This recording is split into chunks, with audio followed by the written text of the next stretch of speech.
नमस्कार दोस्तों, मेरे रियल टेल्स यूट्यूब चैनल पर आप सभी का हार्दिक स्वागत है। आज की मेरी ये कथा अगर आपको पसंद आए तो मेरे चैनल को लाइक, शेयर और सब्सक्राइब जरूर करना।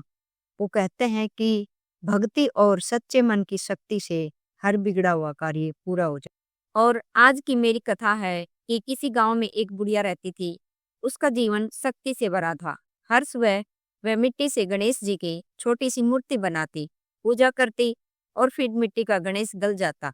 लेकिन उसके मन में एक इच्छा थी, काश मेरे पास पत्थर का गणेश होता तो रोज नया बनाने की जरूरत न पड़ती। इसी बीच गांव के बाहर एक सेठ का नया मकान बन रहा था। बहुत से मिस्त्री वहां पर दीवारें खड़ी कर रहे थे। बुढ़िया उनके पास जाकर बोली, भाई मेरे लिए एक पत्थर का गणेश गढ़ दो। मिस्त्री हंस पड़े और बोले, अरे माई, जितने में हम तेरा गणेश बनाएंगे उतने में तो सेठ की दीवार खड़ी हो जाएगी। बुढ़िया को यह बात चुभ गई और मन को बड़ी ठेस लगी। उसने हाथ जोड़कर आकाश की ओर देखा और कहा, राम करे तुम्हारी दीवार कभी सीधी ना बने। अरे चमत्कार देखिए, मिस्त्री दीवार बनाते लेकिन बार बार टेढ़ी हो जाती। वे जितनी मेहनत करते दीवार गिर जाती।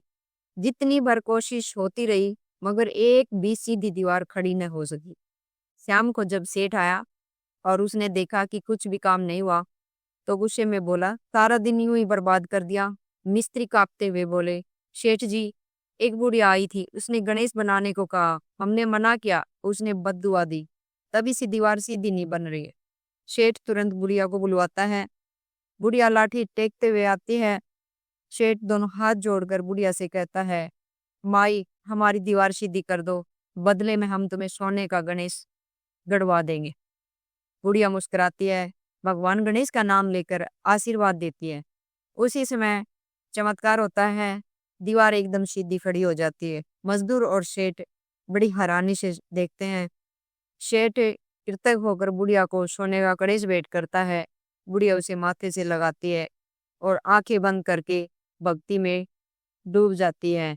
इसलिए कहते हैं कि भगवान की भक्ति और सच्चे मन से निकली बात कभी व्यर्थ नहीं जाती। जैसे बुढ़िया ने सेठ की दीवार सीधी कर दी, वैसे ही जिसने भी सच्चे मन से गणेश को पुकारा, उसकी हर टेढ़ी दीवार जिंदगी में सीधी हो जाती है।